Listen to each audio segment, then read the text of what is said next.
Yang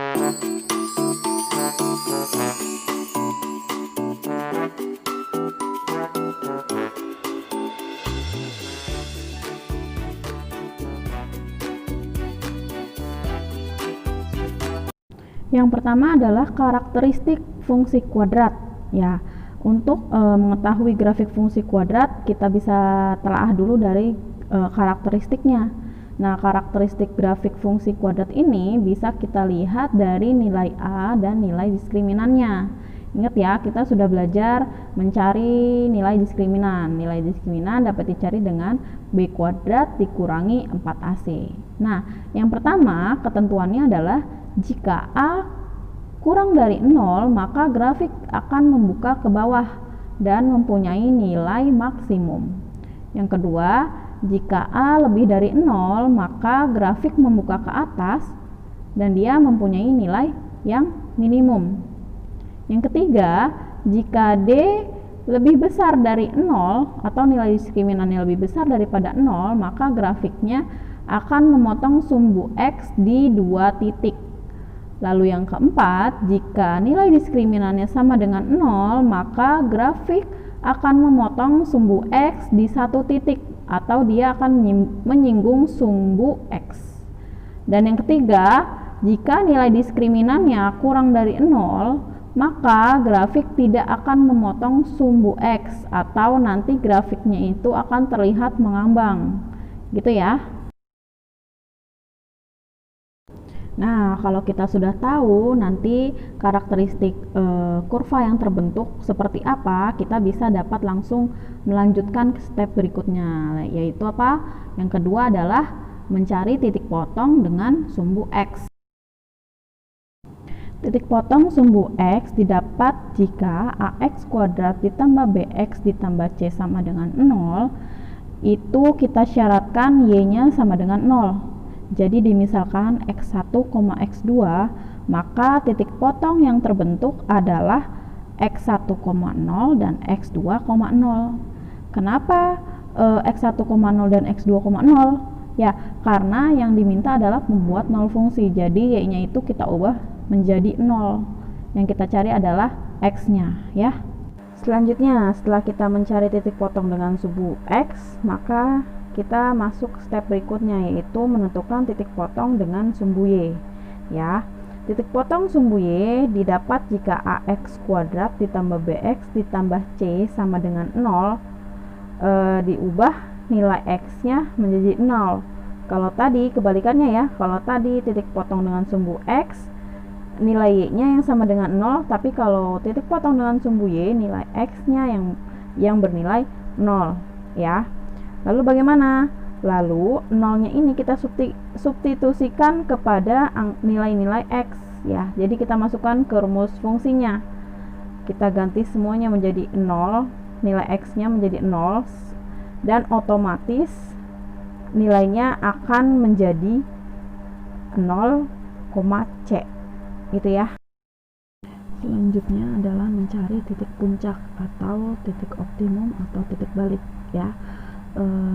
Pada grafik fungsi kuadrat f(x) sama dengan ax kuadrat ditambah bx ditambah c memiliki dua buah kemungkinan titik puncak, yaitu nilainya akan maksimum jika a-nya kurang dari 0 dan minimum jika a-nya lebih dari 0.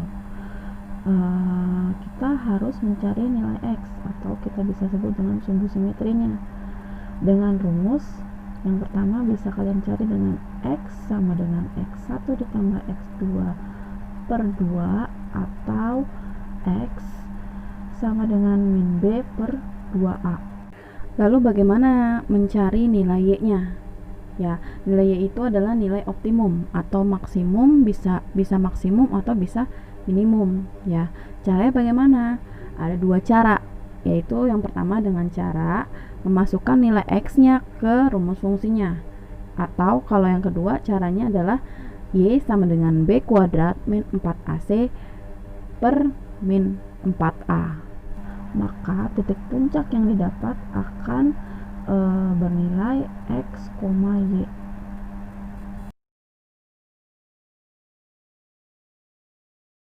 Sekarang kita coba menggunakan contoh soal ya. Di sini Miss April punya soalnya. Gambarlah grafik fungsi kuadrat fx sama dengan x kuadrat min 2x min 8 untuk x di mana x lebih besar sama dengan min 2 dan x kurang dari sama dengan 4 ya.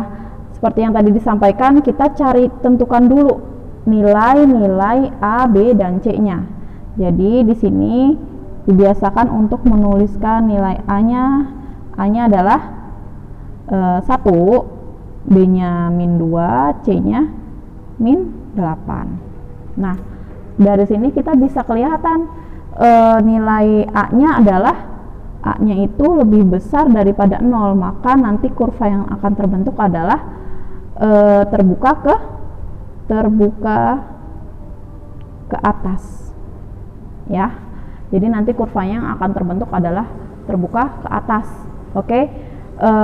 Kalau sudah begitu, kita lanjut mencari nilai diskriminannya. Nilai diskriminan bisa kita tentukan dengan cara rumus diskriminan. Apa kemarin kita sudah belajar? B kuadrat min 4 AC ya. Nah, ini rumus diskriminan. Jadi B-nya itu adalah min 2 kuadrat min 4 dikali A-nya 1, C-nya min 8. Hasilnya berapa? 4 ditambah 32 ya. Jadi hasilnya 36. Nah, diskriminannya nilainya lebih besar daripada 0. Maka nanti grafik yang terbentuk juga akan memotong sumbu X di 2 titik.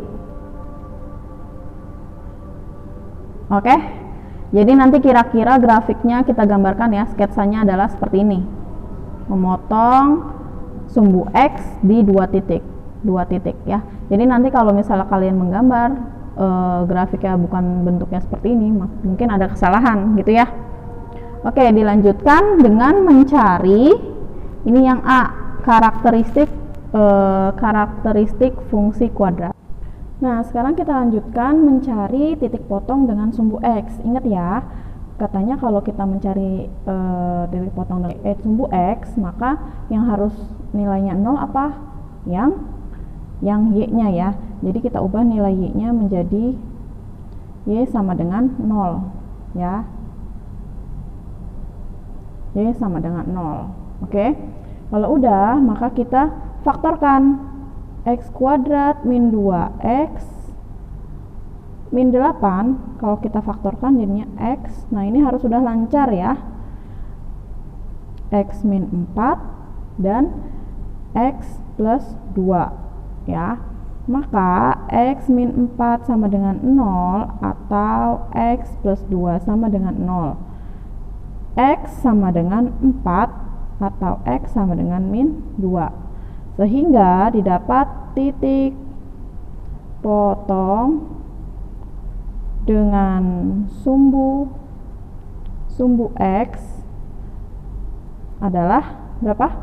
4,0 dan min 2,0 gitu ya.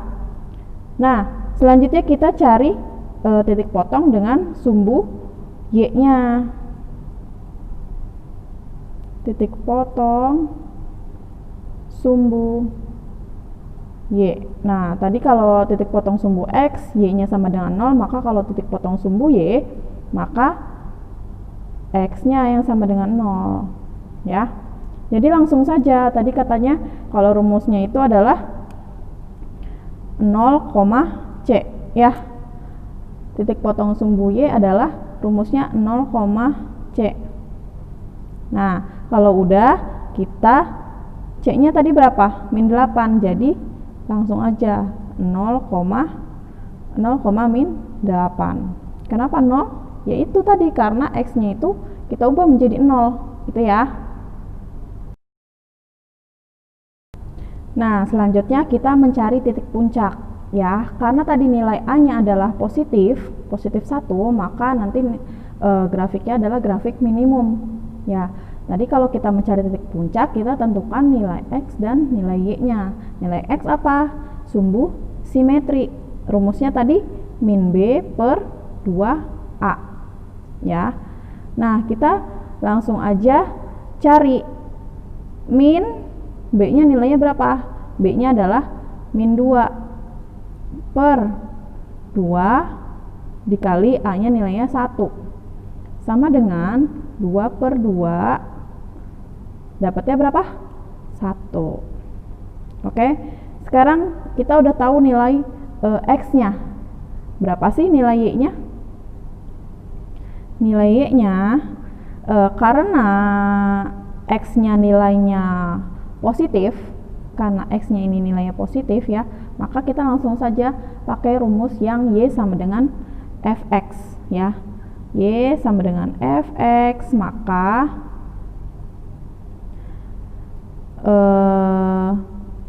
X kuadrat min 2X dikurangi 8 ya. Kita masukkan nilai X ini ke rumus fungsinya ya. Jadi 1 kuadrat dikurangi 2 dikali 1 dikurangi 8. Jadinya 1 dikurangi 2 dikurangi 8 sama dengan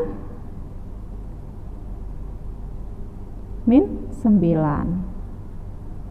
Ya, karena sudah ketemu nih nilai X sama nilai Y-nya. Jadi kesimpulannya titik puncak didapat adalah min 1,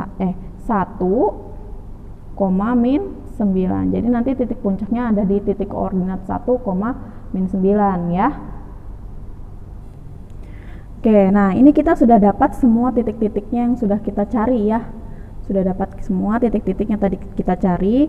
Ada 4,0 yaitu titik potong dengan sumbu X, lalu ada min 2,0 masih titik potong dengan sumbu X, lalu yang ketiga ada 0,min 8 yaitu titik potong dengan sumbu Y, dan yang terakhir adalah titik puncak 1, min 9. Nah, kalau udah dapat semua titik-titiknya, kita masukkan ke bidang kartesiusnya, yaitu dengan menggambar grafik. Langkah terakhir nih ya, kita masukin titik-titiknya. Kita lihat lagi domainnya. Domainnya katanya X lebih dari sama dengan min 2 dan X kurang dari sama dengan 4. Berarti titik daerah hasilnya adalah antara min 2 sampai 4. Ya, nggak boleh lebih dari itu. Oke, sekarang kita masukin titik yang pertama, titik 4,0. X-nya 4, Y-nya 0. Berarti dia ada di sini ya. Lalu yang kedua ada min 2,0. Berarti di sini. X-nya min 2, Y-nya 0. Dan yang ketiga ada 0,min 8. 0,min 8. X-nya 0, Y-nya min 8. Berarti di sini ya. Lalu yang terakhir titik puncaknya ada di 1,min 9. Berarti di sini ya. X-nya 1, Y-nya min 9. Nah, kalau udah dapat semua, berarti kita langsung tarik garis menghubungkan titik-titik yang tadi ya. Tidak perlu pakai penggaris, Miss April pelan-pelan ya.